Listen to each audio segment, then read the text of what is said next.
Good morning, everyone. My name is Kate Nielsen, and I'm the Education Lead for BC Nonprofit Housing Association, and I'll be your opening and closing moderator today. I'd like to welcome you to today's webinar called Staying Emotionally Healthy During the COVID-19 Pandemic, facilitated by Dr. Ross Laird. This webinar is presented by BC NPHA in partnership with Ross Laird. We acknowledge that this webinar is being delivered from various locations on the unceded traditional territories of the Coast Salish people, home of the Musqueam, Squamish, and Tsleil-Waututh nations. We acknowledge that many of you are currently located in the ancestral homelands of Indigenous peoples around the province, each with their own unique traditions and history. At this point, if you have any technical questions or issues, please visit the GoToWebinar support URL, and you can see that on your screen there at support.goto.com/webinar. Before we begin, I'll give you a brief outline of the format. The presentation will take approximately 90 minutes, and our goal is to finish up by 11:30 a.m. We'll have a question and answers section at the end of the presentation, and we'll have about 20 minutes or so for that. During the session, please feel free to type in your questions at any time by using the chat feature, and then we'll do our best to address your questions. This webinar is being recorded and the audience will be muted, which means that you can hear us, but we won't be able to hear you. A recording of this webinar will be sent out within a day or so, as well as a copy of the PowerPoint, so you don't have to worry if you missed something today. At the end of the session, we'll send out a quick evaluation survey to everyone as well, and we'd really appreciate you taking a minute or so to complete it. Next slide, please. Before we start the presentation, I'd like to extend a big thank you to our BC NPHA education partners whose support has enabled online professional development opportunities for the community housing sector. And I'd also like to acknowledge Lisa Edwards, who's participating in the webinar in the background. Lisa is a consultant for getthepicture.ca, and she'll be creating a virtual visual recording of the webinar, which we'll send out to all the participants as well. And we're really looking forward to the visual summary with key points from our discussion. Next slide. Now I'd like to introduce our presenter. Dr. Ross Laird is a best-selling author and award-winning clinical consultant in mental health and trauma. He's worked extensively for frontline and non-professional professionals over more than 30 years of practice and has presented numerous times at the Housing Central Conference. Dr. Laird is the clinical supervisor for BC's largest licensed program in addictions and mental health and is a clinical consultant for many organizations in social services, healthcare, and education. And you can visit rosslaird.com for more information. Now over to you, Ross. Thank you, Kate. Good morning, everyone. I'd like to start with a little summary and overview about human resilience and move into questions of how we get challenged in the current situation, what we might do, how we might move forward. I'm going to be taking a break about halfway through the slide deck so that we'll have a chance to do some self-reflection, perhaps have a little conversation. At the end, we'll also have some time to have some further discussion about the issues at hand. We all recognize that this is a very complex situation and it's an ever-evolving landscape of new circumstances that we have to face.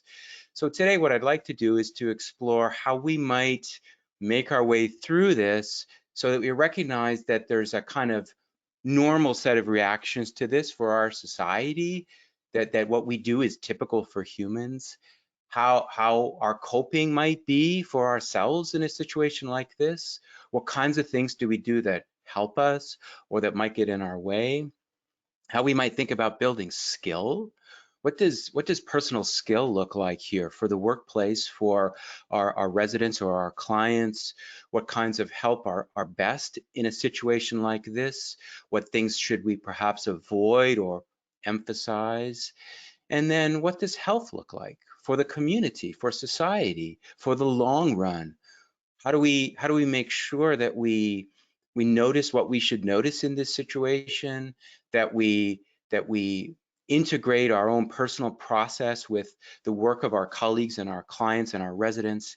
And how do we make this work for everyone? You know, humans have a long history of resilience through very difficult circumstances, including pandemics. We have millions of years of evolution behind us, and we're pretty good at getting through stuff. So today I want to kind of hold that note of positivity while also looking at what are some of the challenges and how we might make our way through them. Okay, so let's look at the first thing, which is what are the normal human responses to a situation like this? What are the normal human stress responses that have evolved, as I said, over millions of years? We tend to do one of four things when we get stressed out, right? We tend to flee and get dissociated or distracted. We tend to freeze and kind of shut down inside a little bit and just hope the whole thing will go away. Or we tend to get hypervigilant and we do lots of orienting and thinking, and we get that racing mind and we're not really sure what to do. We don't really do anything. We're kind of stuck in this anxious place. Or we get angry. We fight back against the system. We fight back against our colleagues, ourselves, our families. And these four normal human responses, they're kind of baked into us by way of our evolution.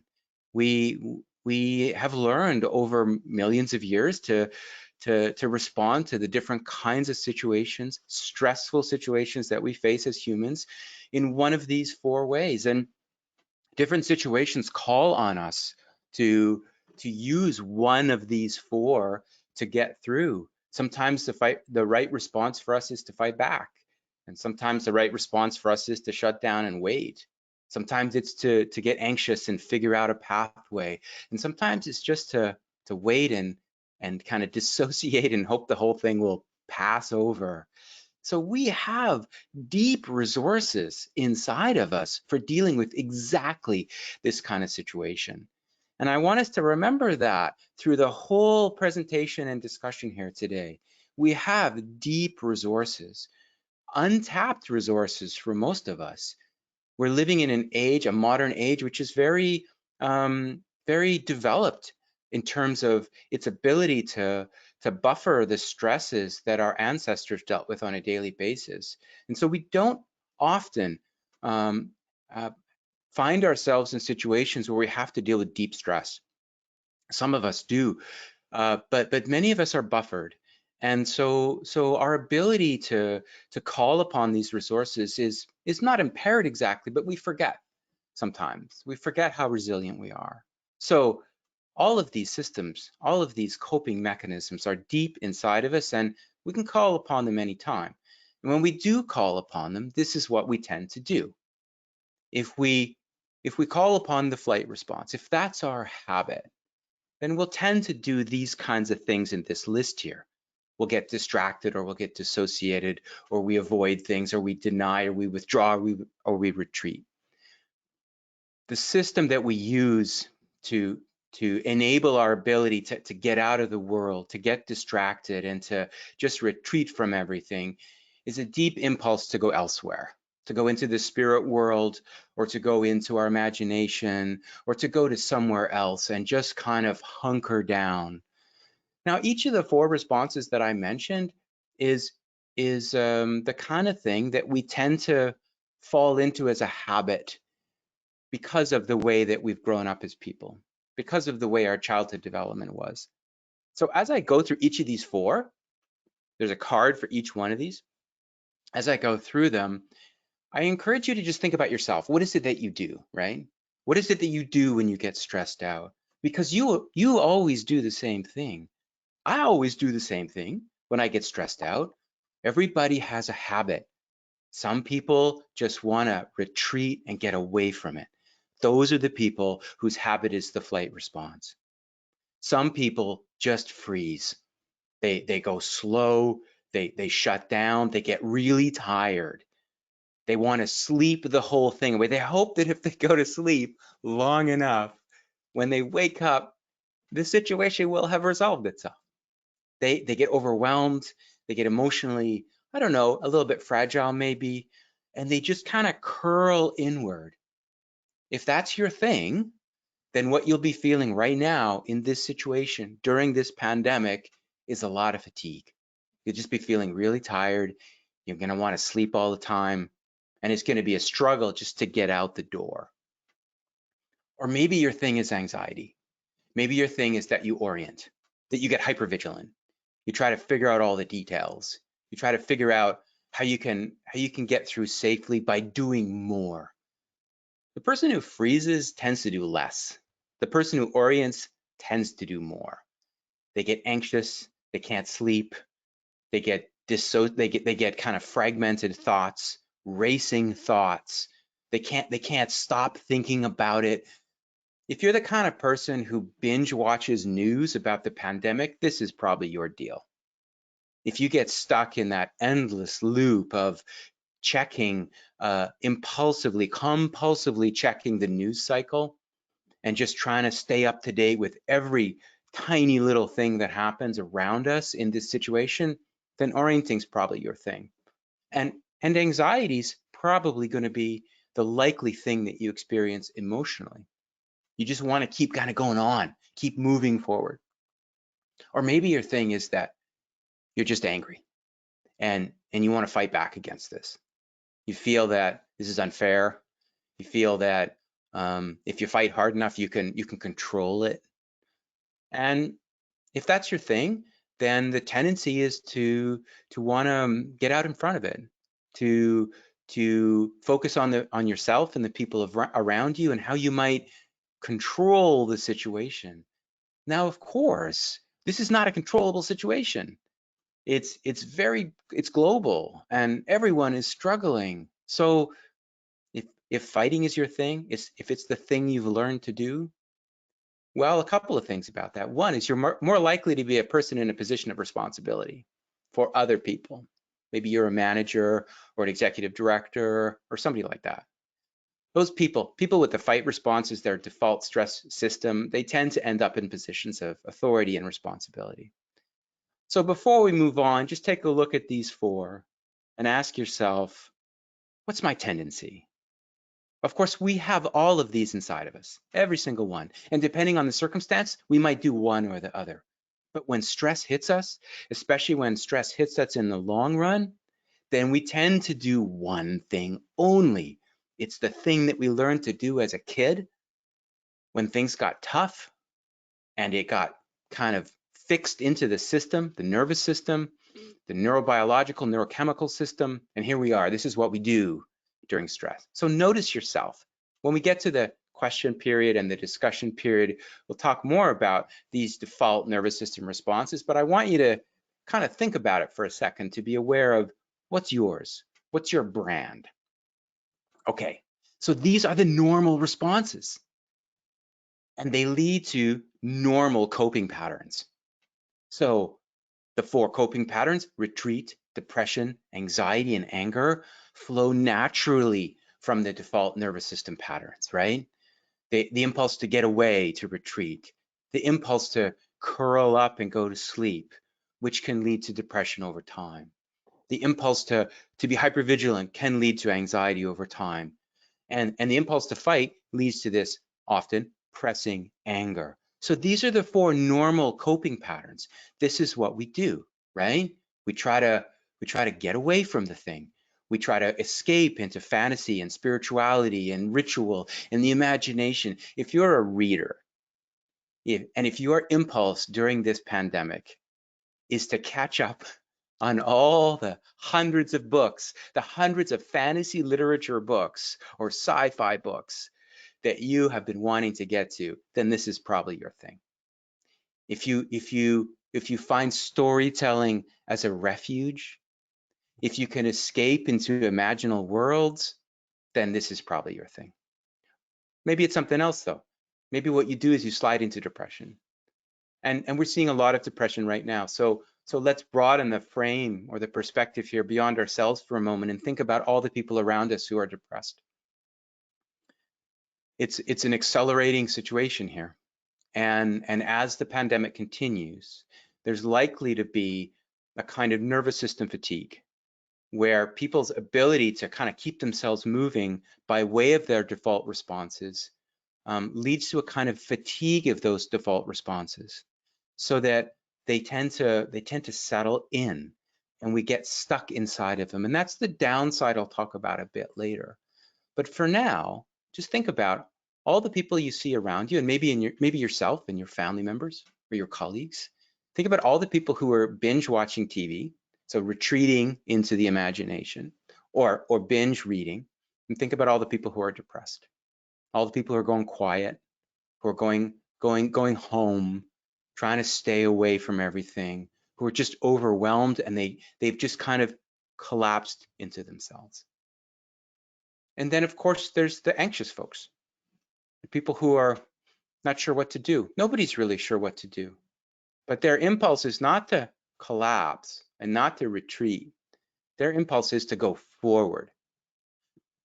The folks who retreat and collapse, they tend to withdraw into themselves a little bit more. The people who are anxious don't do that so much. They tend to go out. They tend to get involved in action. They want to do something. Staying still and slowing down makes things worse for them. What they need to do is keep moving. So there's a lot of kind of action-oriented behavior here. It's a circular kind of behavior. It doesn't necessarily lead to a resolution. It's kind of burning off steam, right? And then there's the folks who are angry, and they get very judgy and aggressive in a situation like this, perhaps even bullying in a situation like this. The folks who are angry, they are justifiably upset about the complicated series of challenges we're now facing. And their impulse is to speak out. Their impulse is to try to wrangle this into a shape that will make them more comfortable. And it's not really possible to do that. You can't control the world. But for people for whom anger and control are their ways of feeling safe, this is a thing. This is the thing they will try to do. But again, all of these responses, retreat, depression, anxiety, and anger, these are normal responses. And they're in line with something we see in social services and in the general social conversation these days, which is that we should try not to stigmatize people too much who are struggling. We should try not to stigmatize people at all who are struggling with what are normal human responses to impossible situations. We're used to doing this with our clients and our residents. We're used to saying, you know, if you have a mental health challenge, that's okay.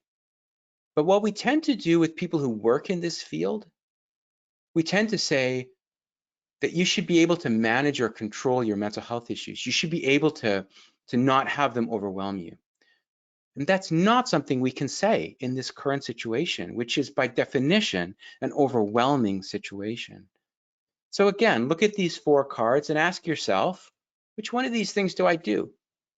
Which one of these things is my habitual response? And then ask yourself, what do I see around me? What do I see among my colleagues or among my family members or among my friends? What kind of a blend of these things am I seeing? And if you're a person who is connected in the community or in your family to many people, you'll see many varieties of this sort of coping mechanism. And what's important is not to see it as a kind of random or inscrutable response to the situation. These are predictable, dependable responses that people will do. They come out of their early childhood development. They're part of their character. You could even say they're part of people's nature. Once they get old enough and these behaviors become more or less set, this is what people do. This is how people respond to stress. Now, the shadow side of this, or the downside of this, is that over time, if the stress continues past our ability to cope with it normally, to contain it, then what we get are the common health challenges. If you try to escape indefinitely into the imagination, into the spirit world, into a place where you feel safe, eventually you get far enough away from the world that bad things start to happen in your world. If you collapse long enough, everything kind of falls apart in your life. If you try to control and contain and just keep yourself busy to stay ahead of the stress, eventually the fatigue of that will catch up to you. And if you try to control a situation that's uncontrollable, eventually you'll crack and your relationships will crack. So let's look now at the shadow side of this. I've spoken a bit about resilience so far and how good we are at being resilient. But what happens when our resilience gets corroded? What happens when it goes on too long?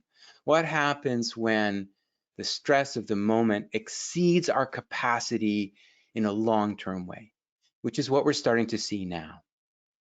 We're into this pandemic and its consequences for quite a while now, and for quite a while into the future. And so we don't really know exactly what's going to happen. But one of the things we do know is that there's going to be stress for a while. There are going to be stressful situations, and the situation will evolve and change.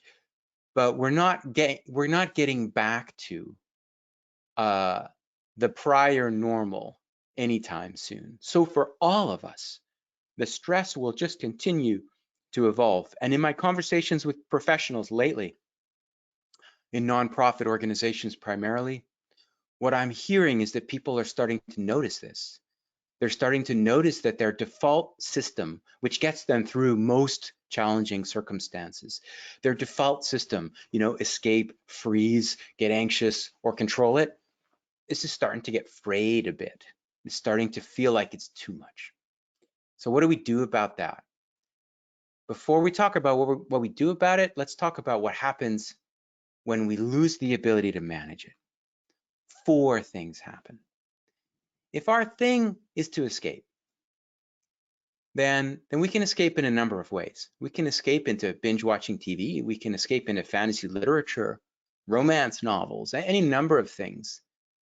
But when stress lasts long enough, one of the things that you see is the search for coping that comes from the outside. And the most common means of that is addiction.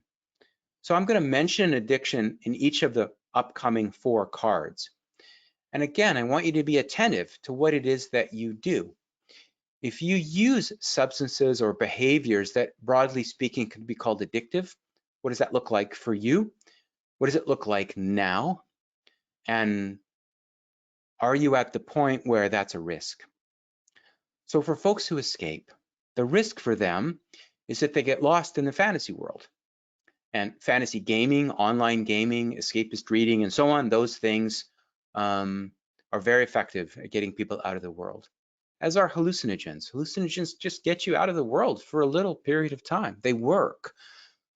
And they're a good illustration of the basic principle here, which is that when a situation exceeds our coping, and there's nothing we can do without outside help to get through, we'll look for outside help.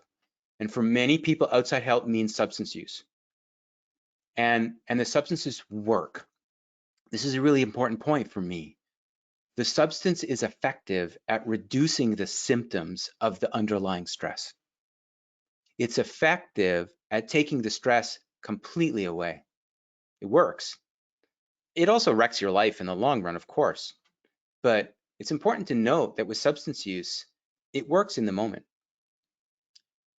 So for those who collapse, their tendency in a situation like this, which lasts longer than they can cope, is to get lost in things which freeze you down, which numb you out, right? Sleep is a popular one.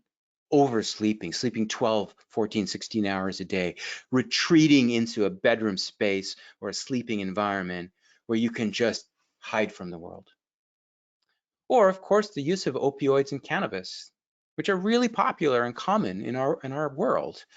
People find that with this kind of substance, it just brings them down. It brings them to a place where they're okay, where they feel okay in the moment. Everything seems fine in the moment.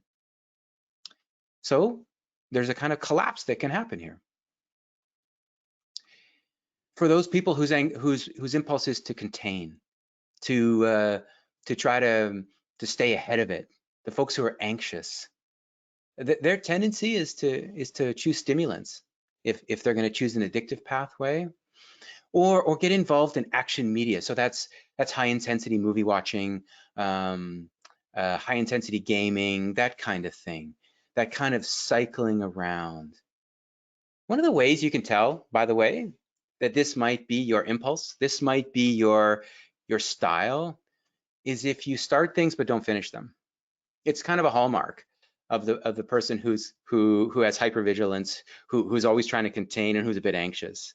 Those folks tend to start things. They start new projects. They start initiatives. They have a great new idea, and they tend not to finish things. So perhaps that's your thing.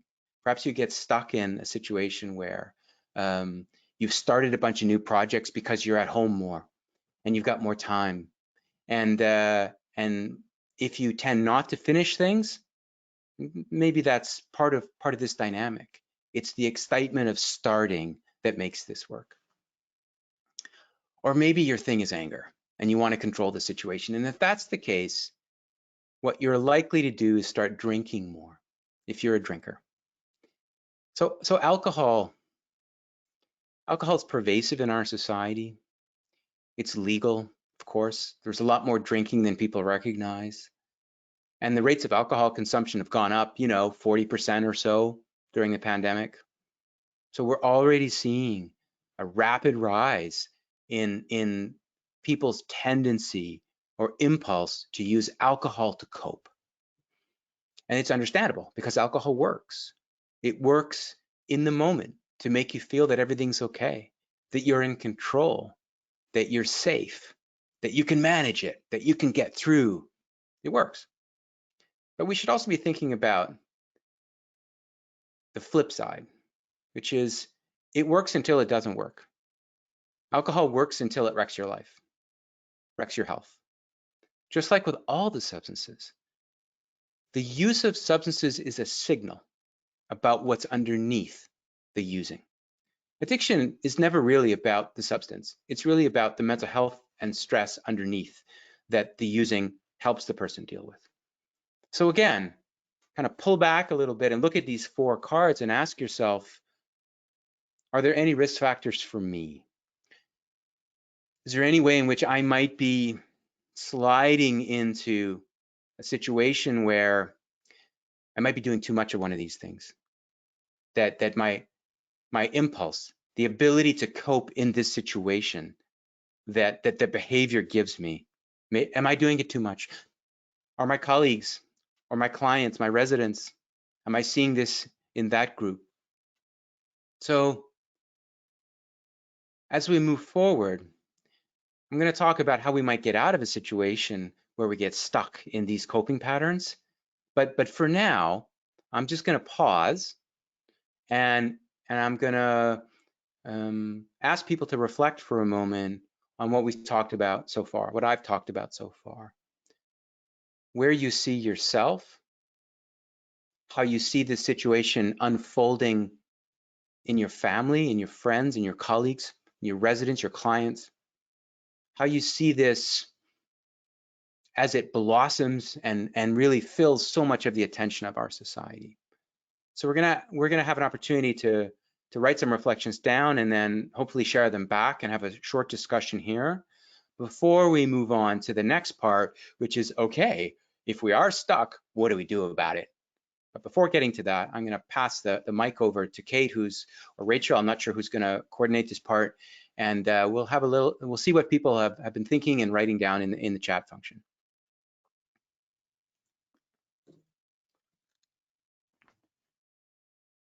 Anybody? There's no one yet, but I will read out the answers if people would care to share their thoughts about how they're coping.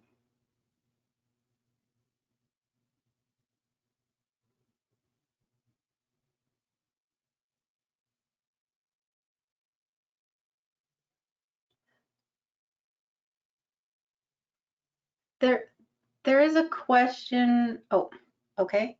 So we have somebody saying that they are cycling between escape and collapse. Yeah. Yeah, that's really common. Yeah, so when, if we kind of do a deep dive into the way the nervous system works and default coping works, we can start to see different things getting paired together. And escape and collapse often pair together, and contain and control often pair together as well. Yeah, I hear you. It's an effective impulse in the short run, right?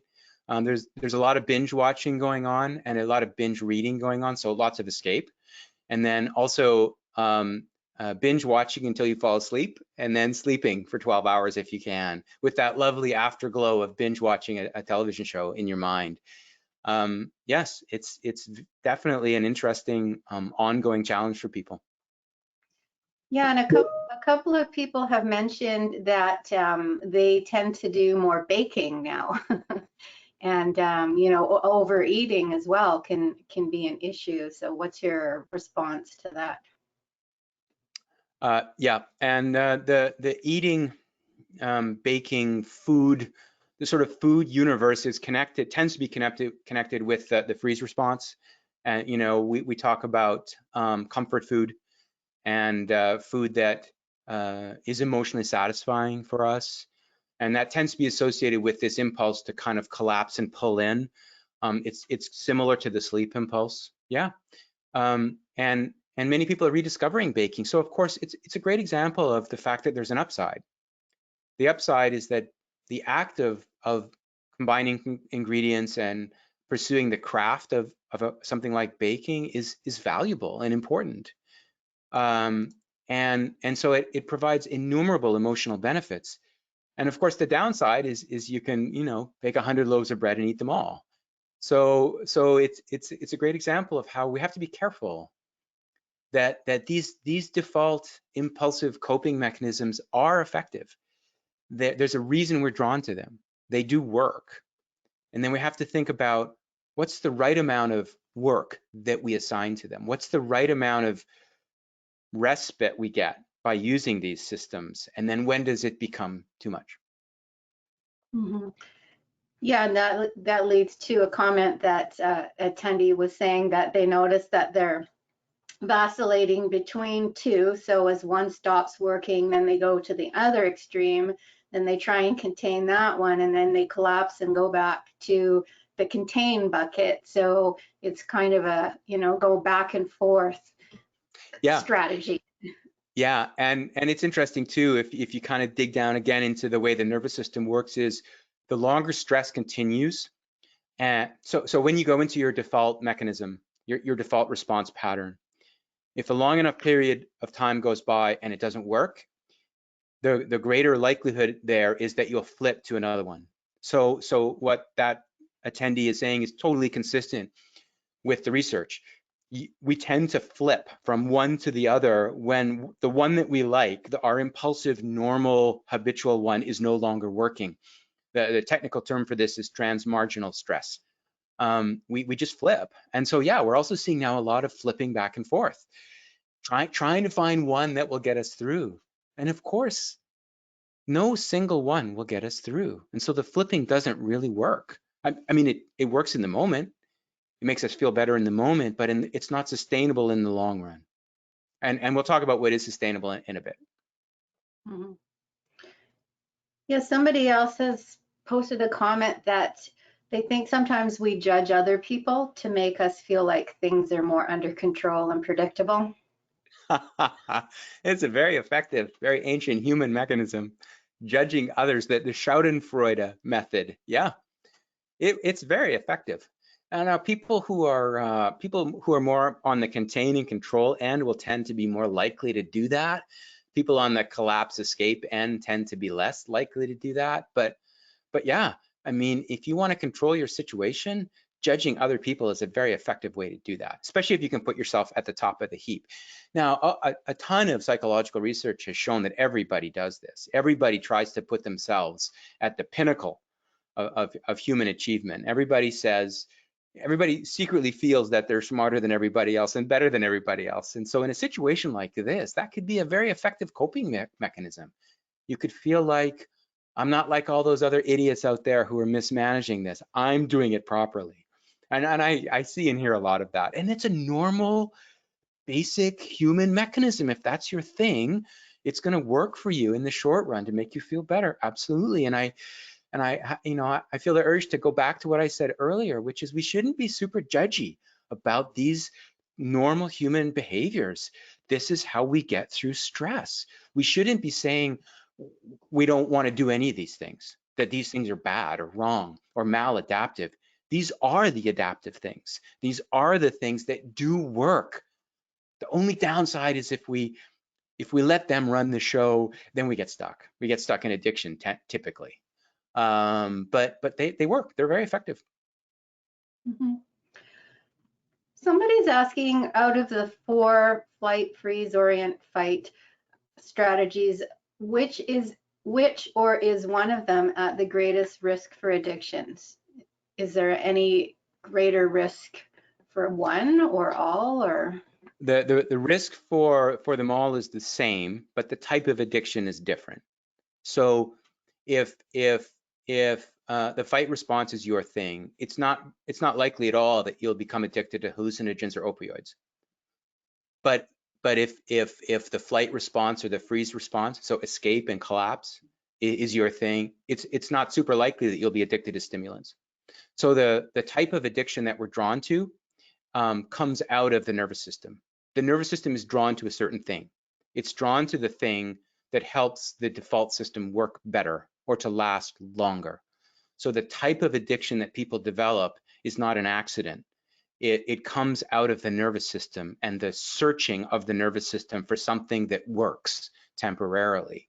So everybody is vulnerable to addiction. Everybody in society is vulnerable to addiction if the stress of their lives goes on long enough. So it's just a type of addiction that varies by nervous system, but everybody's subject to it. Mm-hmm. Yeah, there's a lot of great feedback here, and people are sharing about their coping mechanisms. And I see, my coffee consumption has gone up. I'm playing Mine these. too. Yeah, me too. I'm playing these hardcore online gaming, software. So I think it's definitely speaking to what you're talking about in the discussion for sure. Oh Um, yeah. I mean, I think it's really good to recognize it and even to be a bit playful about it if we can, right? I tend to be more in the contain, hypervigilant kind of end with my nervous system. And I notice, so that's coffee, folks. And I noticed my coffee consumption has, perhaps doubled in the last couple of months. And my impulse to start new projects has skyrocketed. So yeah, all of these, it's really important for us to notice these behaviors. And I'm really glad to hear that people are doing it. Just noticing the fact that we're searching for ways to cope and we're finding them. and somebody's asking, do you have any comments on how to balance different coping mechanisms in a family or household? Yeah, I will talk about that in a bit.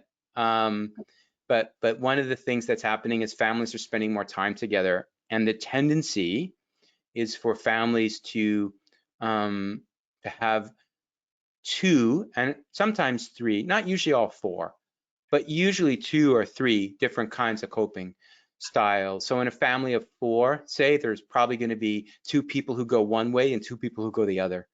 And that's going to lead to friction over time as everyone's feeling stressed out.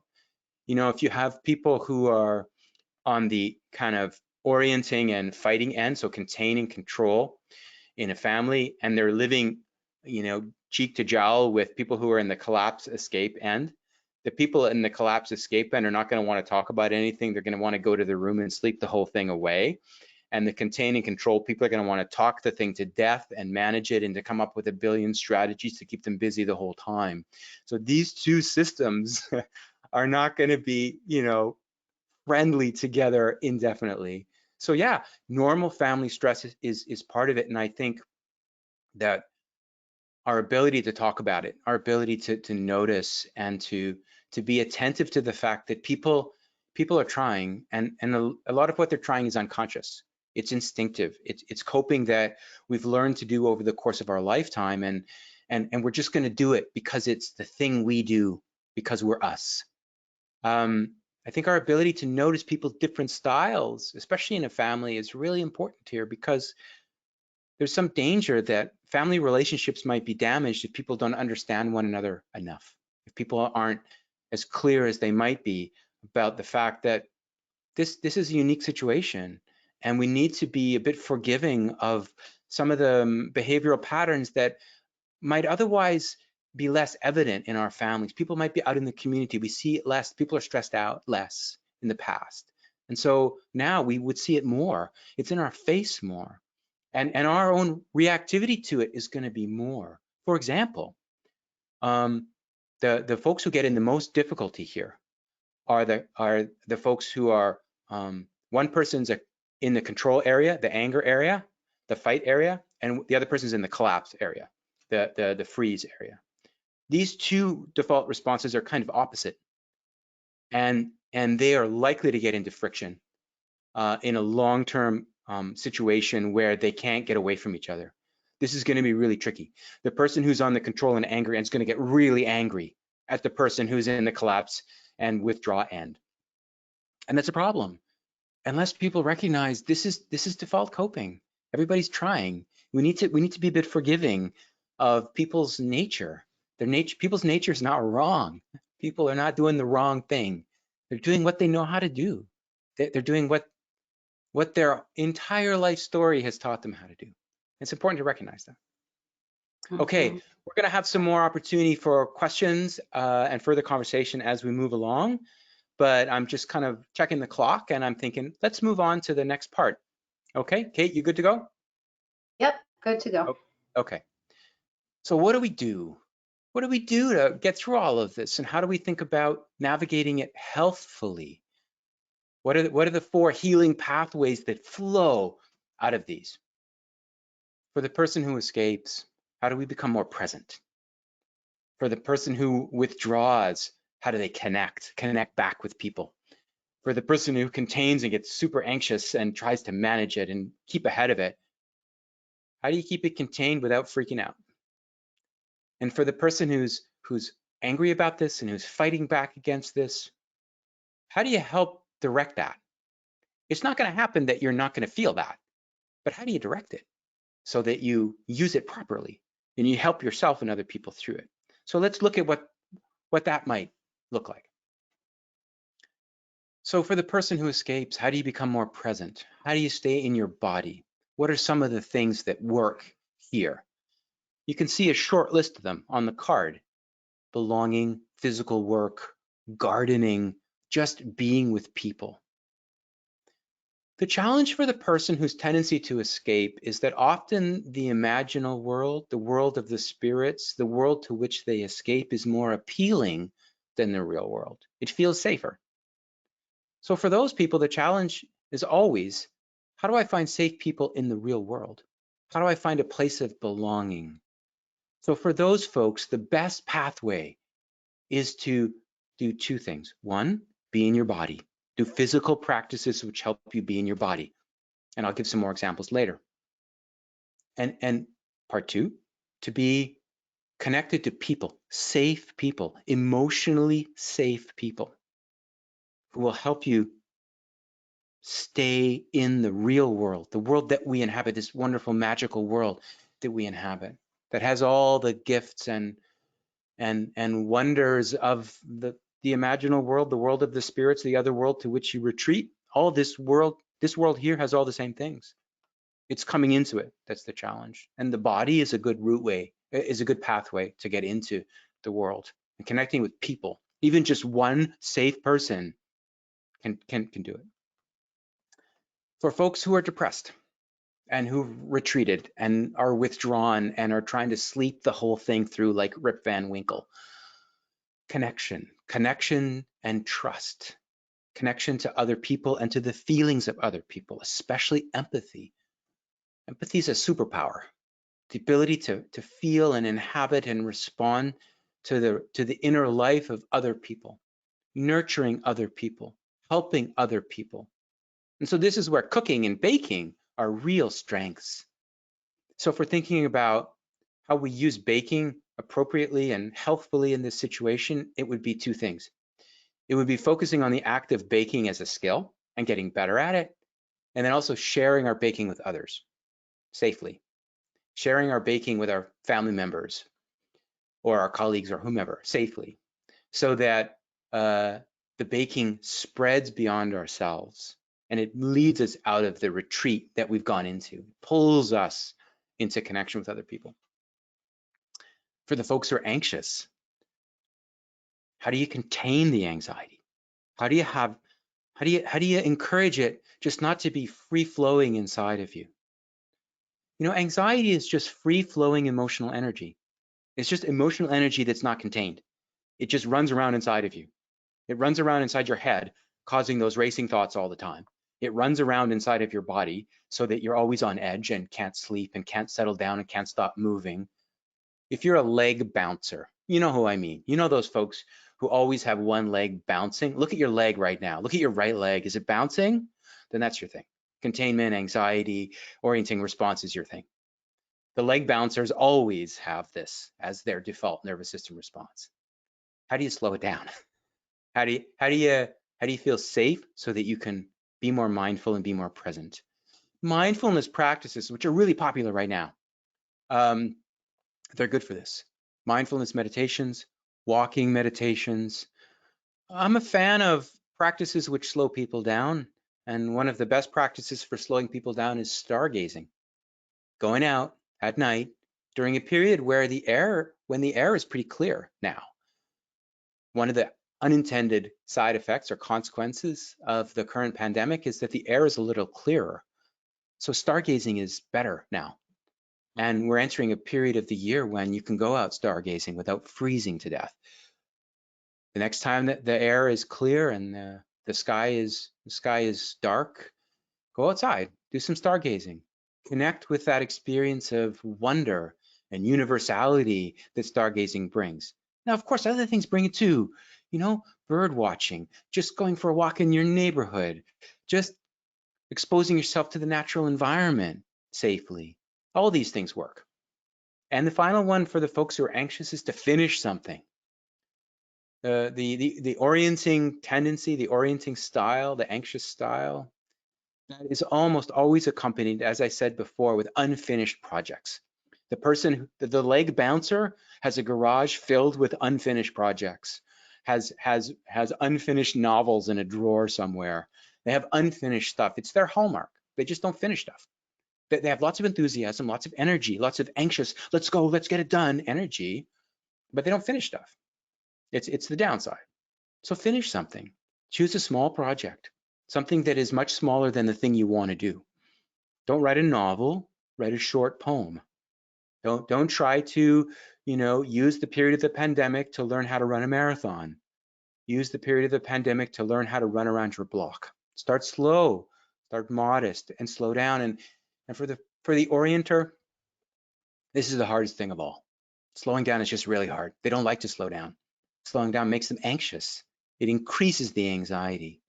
And so there's a kind of a skill with learning to contain better. It's slowing down to the point that you feel anxious about slowing down, and then staying in that anxious place of, I'm going slower. I don't like going slower. Staying with it for a few seconds or a few minutes so that you can do it. With all of the nervous system responses, progress forward or growth or self-growth or improvement always means learning to do more of the thing you don't do, learning to do more of the other ones, and learning to get better at the one you already do, learning to use it more appropriately. So I'll say more about that in a bit. But for the anxious person, slow it down. And for the person who's angry, it's easy to say to a person who's angry, you got to relax. But the last thing you want to say to a person who's angry is, you got to relax. You got to calm down. It doesn't go well. They don't like that. Relaxation and acceptance, going with the flow, it's not their thing. And so it's the thing they need to learn how to do. Being able to not just get angry, to notice the impulse for the anger and to contain it, to redirect it into something that's more healthful or more purposeful or more useful, rather than just cycling through anger again and again and again. And for the person who's angry and who has a fight response as their default, I said a little while ago that that person's more likely to be in a position of authority or responsibility in professional life. And so for them, often a good redirection for their anger is toward mentorship of other people, toward helping other people navigate. Instead of getting mad at other people, which is instinctive for these folks, how can we help them? How can we help understand the situation of other people? Not everybody's doing the thing you do, which is to get angry and try to control it. Some people are just hyper anxious. Some people are really depressed and withdrawn, and some people are just trying to escape. So the person who's at this end, at the end of anger, this is the person with the most emotional energy for this situation. Their emotion is most available to them. The energy of that emotion is most available to them. They can use it more than the others can. It's right there. And so they should use it. They should use it to help other people. And the best way to help other people in a situation like this is through appropriate mentorship. So then look at all the 4 cards again and ask yourself, okay, based on the thing that I tend to do the most, or the thing that my colleagues or my residents or my clients do the most, is there something on this list that I should think about doing more of? Just make a note of it for yourself and for the conversation in a bit. So how would we direct these things? How would we build these skills? How would we move them toward a situation where we expand our capacity for the nervous system? Ideally, a person who is emotionally, spiritually, physically, whatever, healthy, who is balanced, is able to use any of the 4 responses and is able to choose when to retreat and let things play out, when to freeze and wait, when to orient and figure out in your head how to plan things, and when to fight back. Ideally, the idealized healthy person is able to choose. Very few of us are able to choose. Most of us, the vast majority of us, we just go on instinct. And so part of our personal growth, maybe the main part of our personal growth as humans, is to do 2 things. One, to think about and really understand what our default pattern is, and then to try to change it. And changing it is really hard. The best example, I think, or one of the best examples of how changing it is hard, involves the person who's a sulker, a person who sulks.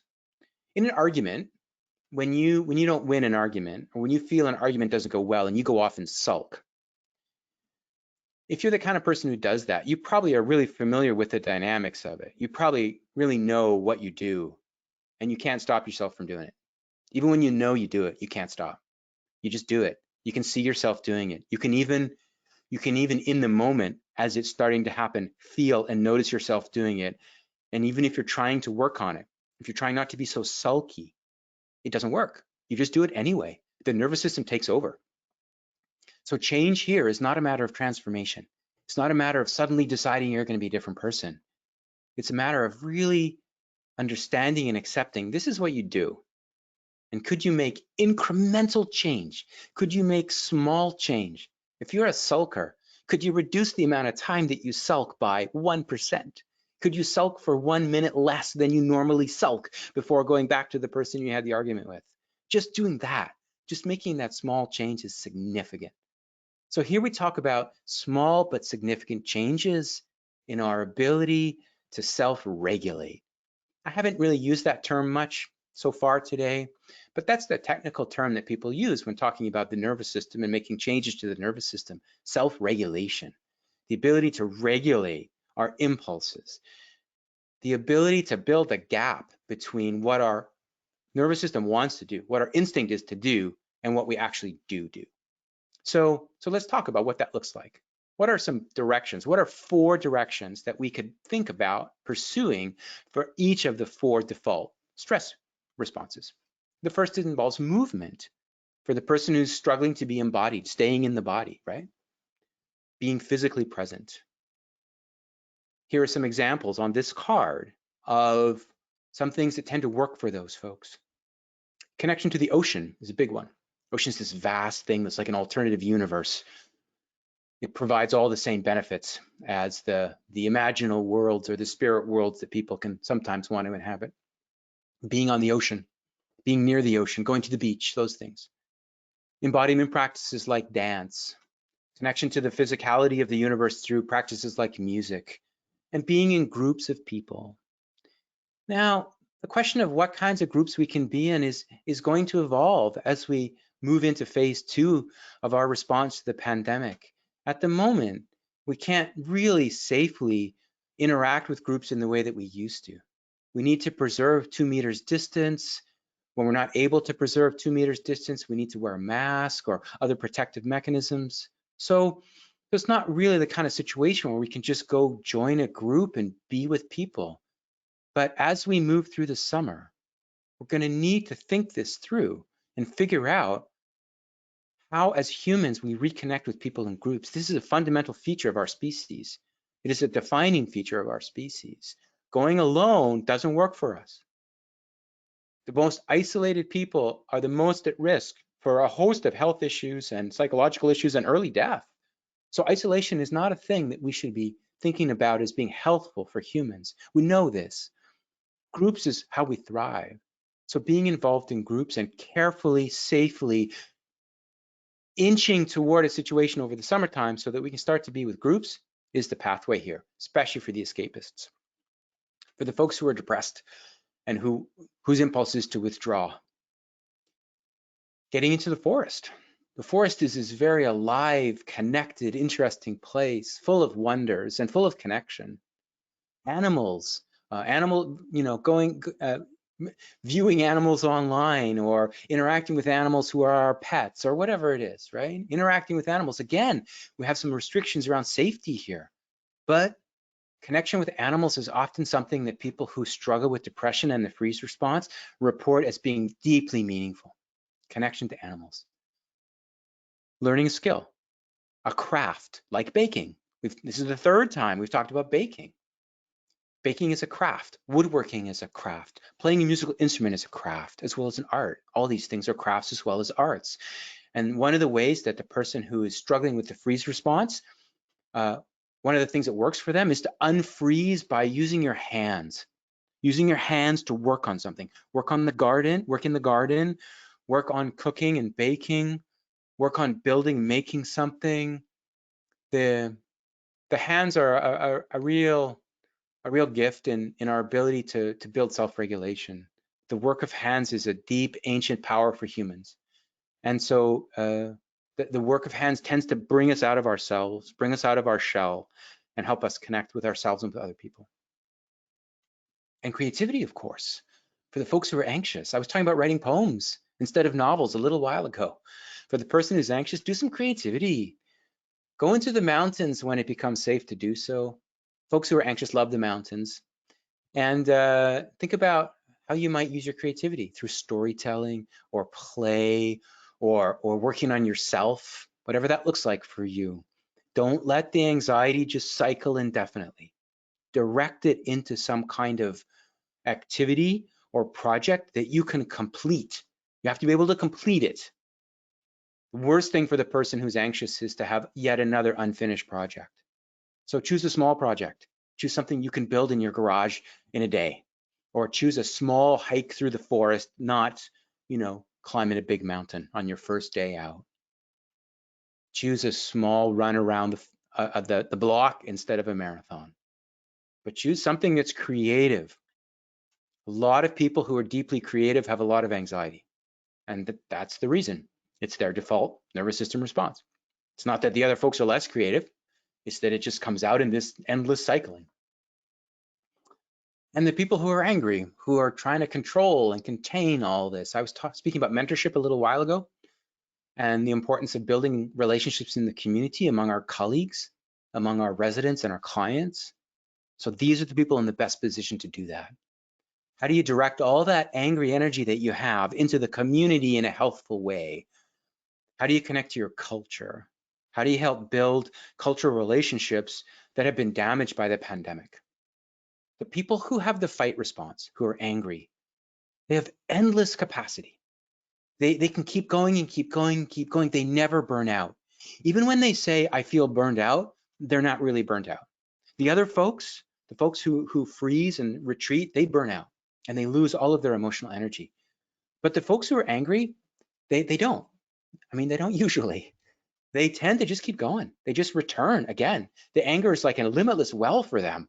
They've been angry since they were 2, and they just keep going. And so they're really good at encouraging other people to keep going in a situation that's stressful. Just keep going. And so mentorship in a situation of a pandemic is largely about that. Let's just keep going. We're more resilient than we realize. We have more skills than we realize. We can support one another in a multitude of ways. Let's build the relationships rather than have them fall apart in this situation. The folks who have the fight response are in the best position to do that. And because they're often also in positions of authority and power, they're also organizationally in a good position to do that. So if we were to do all of these things, if we were to recognize that we have normal responses and that the healthful expression of those normal responses is to be present to one another and to ourselves, and to make sure physically and emotionally and spiritually we keep moving, we keep remaining embodied or becoming embodied, and we move forward. And if we were to recognize that our ability to cope is largely connected to our ability to connect to ourselves and other people and to build relationships, that we can't go alone here. We can't just say, I'm going to retreat and hide in my castle in my house and pretend that everything is fine. It's not going to work, of course. We got to connect with people. And as we move into phase 2 and beyond in our pandemic responses in British Columbia, we're going to start to have greater opportunity to do that, to connect with people. And if we do these things, if we exert our normal responses and if we use them to cope, then we have the opportunity to build some skill. And right now, that skill is containing all the emotional energy that's cycling through all of us and is cycling through the world, and use our creativity to build coping strategies. One of the things that's happening for me in my work right now as a consultant for social service and nonprofit organizations is people are asking, how do we modify our program? What's safe for us to do? How could we modify this group or that activity that we would normally do and still keep it safe? So we're called upon right now to really use our creativity to figure out novel and interesting and engaging ways to navigate this situation. This is a new skill for us. And it calls upon us to really be focused and directed and to contain. So for those who are anxious, if you want to contain your anxiety and direct it towards some creative practice where you can think about evolving the program delivery in the organization you work with, or with your clients or whomever. And for the folks who are the controllers, who have the emotional energy and have the kind of fight response cycling around inside of them, they're in the best position to think about how we direct all of this toward health. What does health look like for us right now? How do we build capacity on our teams? How do we nurture the people who are feeling collapsed and withdrawn and depressed? How do we help direct the folks who are anxious into useful activity moving forward? How do we call back the people who've retreated into the imagination, who've run away, or who just want to escape the whole thing? How do we call them back with a sense of safety?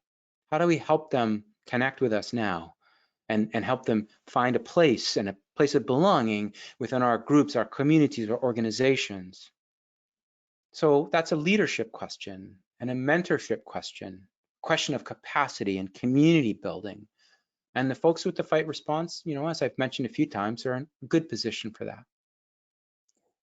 So if we pull back and we look at all 4 of these cards, these are the same 4 cards that I started with: normalcy, coping, skill, and health. Recognizing that we have built-in responses, normal, healthy responses, using them to cope and not letting them get out of hand so that they take over and we just do our default thing and nothing else. but instead we redirect some of this energy into skill building with ourselves and with other people. If we do these three things, that will most likely lead us to an outcome that involves health for everyone, for our communities, for ourselves, for our families, for our clients, for our residents, for everyone, for the world, which is for most of us what we're always trying to do. Most of us who are in this field of social service work, social justice work, community work, this is why we're doing this. We're doing this to make incremental changes, and we know that the changes we make are largely incremental, and that's the only way to make wholesale change. It's also the only way to make wholesale change inside of ourselves. Slow incremental changes, noticing our default response patterns, using them to some extent, but also building in the others so that we're not just doing one thing. We're not just on one track the whole time. If we do all these things, we'll maximize the chances we have to get through this in a way that works for everyone. So now we have a little time for questions and comments and further reflections about this. And let's see what people are thinking. So Kate, do you have something happening in the chat function? Yeah, there's a few questions that came in. I'm just going to have a look through here. Yeah, so somebody's asking, how can I learn to be more accepting of staff that are not capable of coming to work? Yeah, I'm making a guess in my mind about the default nervous system response pattern of the questioner, which is either fight response or orienting response, because the judging of other people or the worrying about other people is part of what they do, right? I'm not saying that person is necessarily judging other people, but the thinking about how do we wrangle people? How do we wrangle people in this situation? How do we get people to show up is something that is more likely to happen if orienting or fight response is your pattern. Yeah, how do we do that? Especially because the people who are not wanting to come to work tend to have either a freeze response or a flight response. It's a pretty deep system and it's very effective and it will keep people away. So this is complicated, of course, as all these things are. But I think a couple of steps might be taken, and maybe the questioner has already taken these steps, I don't know. But the one thing I would do is try to stay in touch. Try to reach out, stay in touch, not just via email, through personal connection. Have a call, hear the person's voice. If you can do a Zoom call or a webinar call or whatever, do that. You want to be able to see people. If you can go and physically be 2 meters away from the person and have a conversation, do that, if you can do it safely.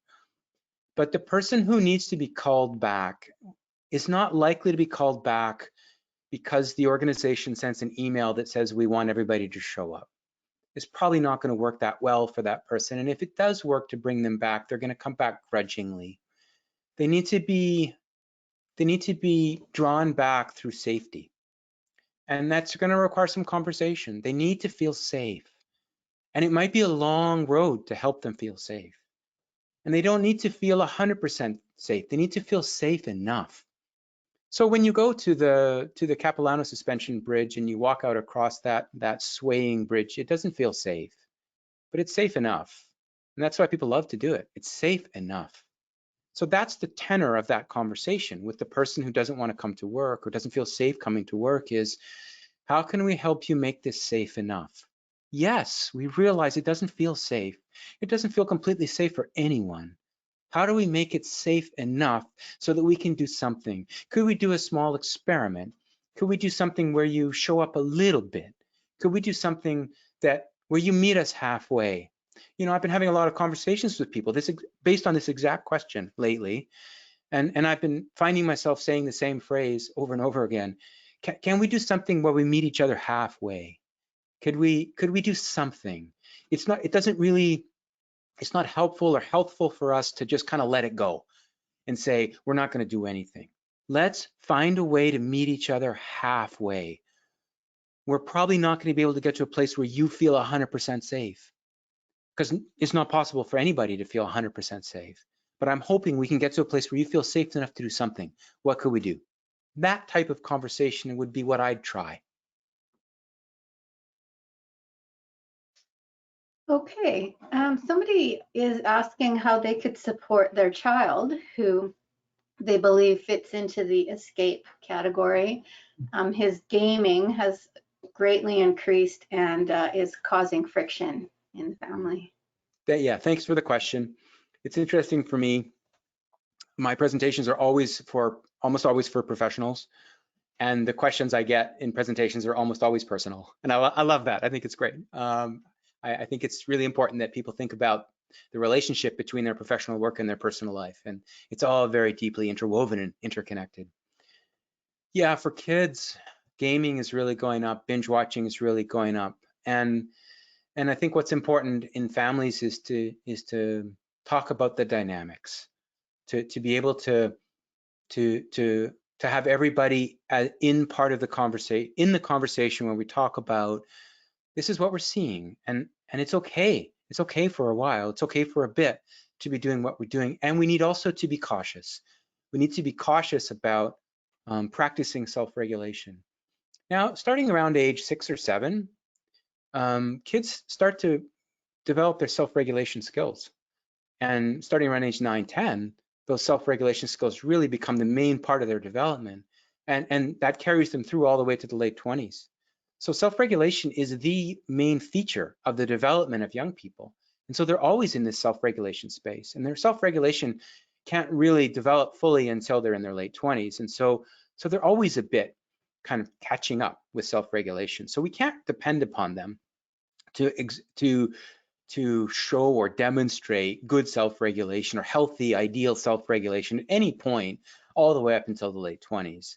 So we need to help them. We need to help them recognize two things. One, that self-regulation is the challenge. And two, they're gonna have some capacity that they can build. So with regard to gaming and parents and the childhood home, I would just have some conversations about it, set some healthy boundaries. The parents need to model the boundaries, of course. We could divert this whole conversation here and spend the next 12 days talking about that, about the often jarring conflict between what parents do and what they expect kids to do.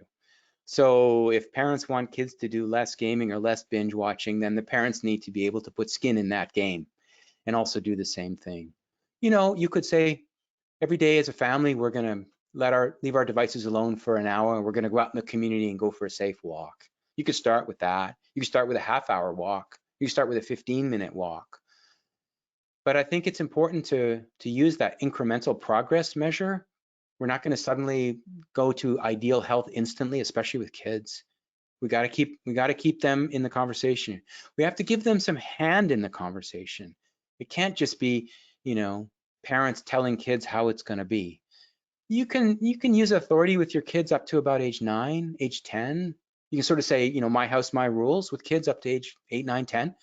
But beyond that, you can't really do that. You have to negotiate with them. They have a say. It's their house too. They have rights. They have a position. And beyond about age 12, you know, you have to work with them. You have to meet them halfway. And by the time they get to age 15, you know, you can't tell them what to do. They have to want to be in conversation with you about this.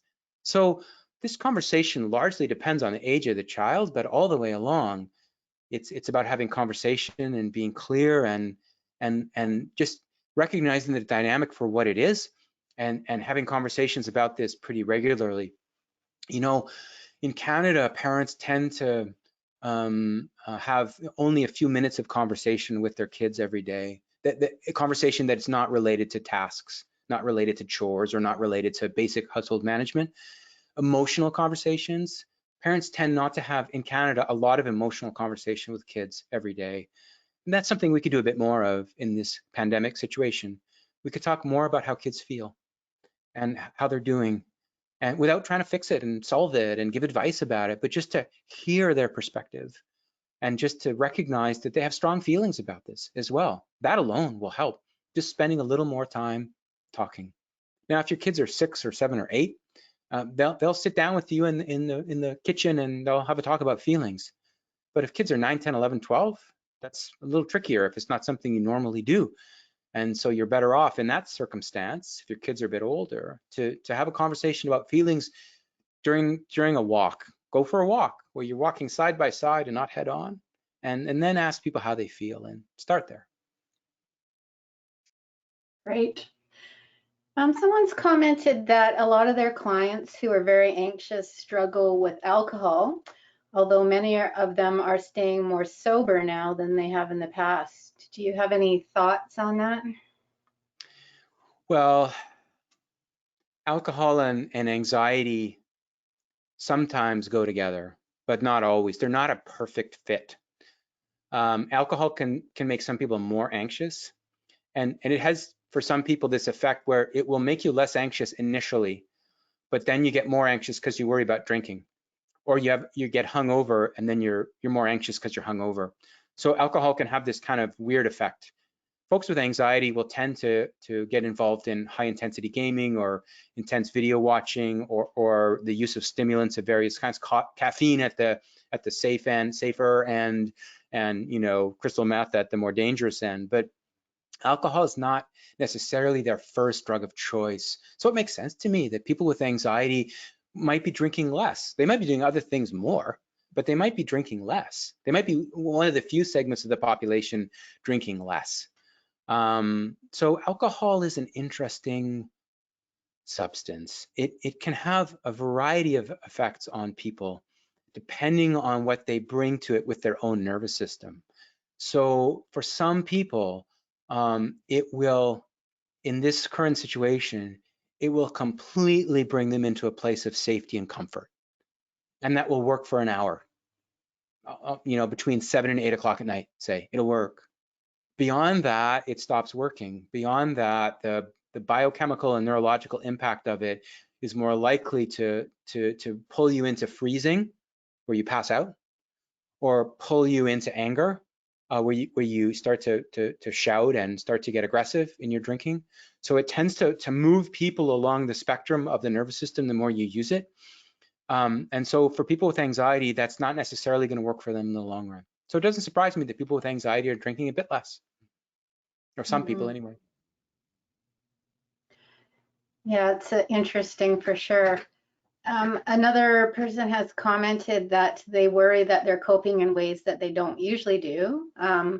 They say they're flight or freeze, but these days they're more orient and fight, and they worry that one day they'll just crash and burn because of that. Yeah, it's a risk for sure. I think it's a positive sign, frankly, just as a general comment. I think the more that we can notice the fact that we can use more than one system is good. It's great. It means that we have some capacity. We're not just stuck in one groove. That's awesome. But it's definitely the case that if retreat or collapse, so dissociation or depression is your thing normally, and right now you notice yourself getting really anxious or angry, there's definitely a risk there that you would burn yourself out. The emotional energy just kind of cycles through and you would collapse back. And so this is a pattern that some people have. Some people with anxiety, this kind of cycling that some people do, where they get really hyper and they get really anxious. Well, they get hyper because they're anxious. And they go out in the world and they're really, really high energy, and then they just crash. And then they go into this deep depression and withdrawal. And then they kind of let themselves rest. And then the energy builds up again until they flip back into the anxiety. And so this cycling is a really common dynamic with the nervous system. I don't use a psychiatric model, but this is what is meant in the psychiatric model by the bipolar dynamic. So yeah, it's a common thing, and I think it's legitimate to be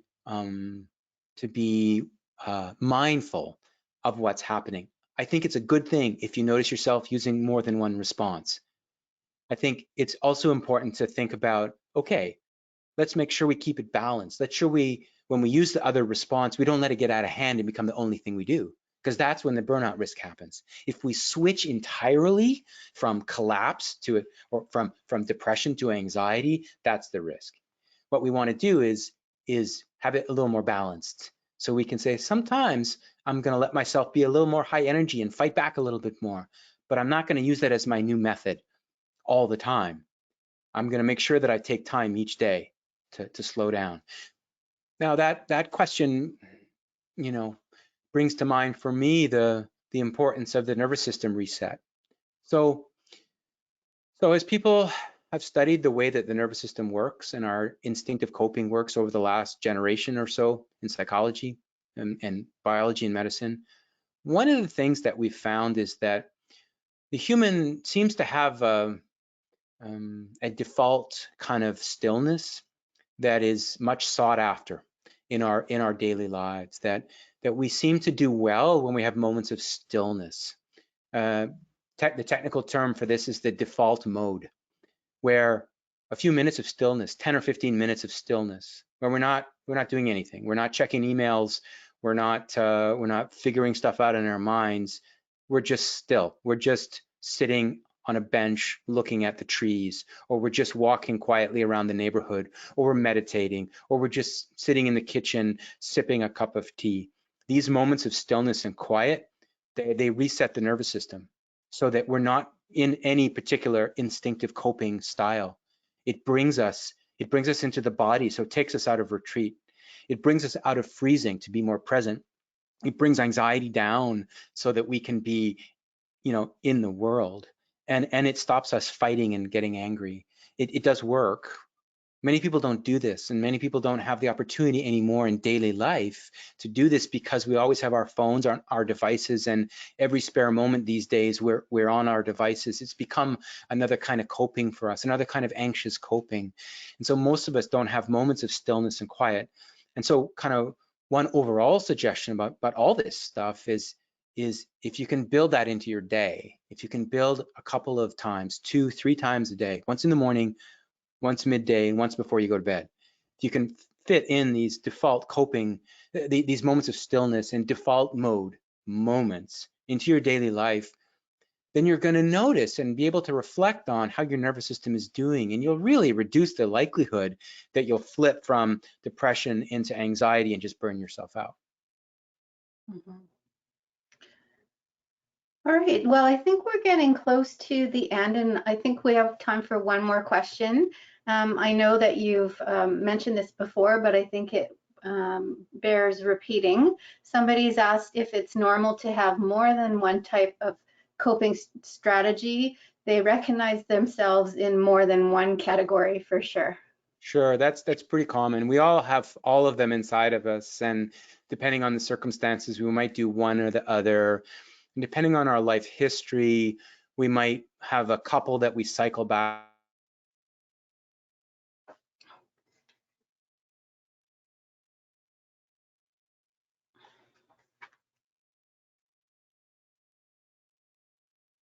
and forth from.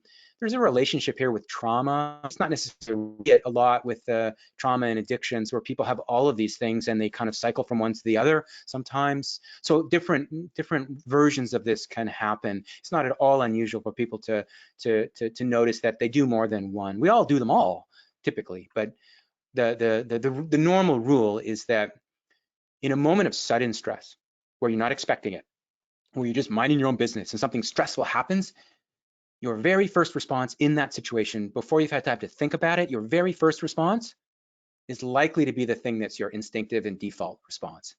But then you might have learned in your life over time to do an initial response and then kind of fill it in with something else and cope with something else. And as I've said, trauma is the teacher here.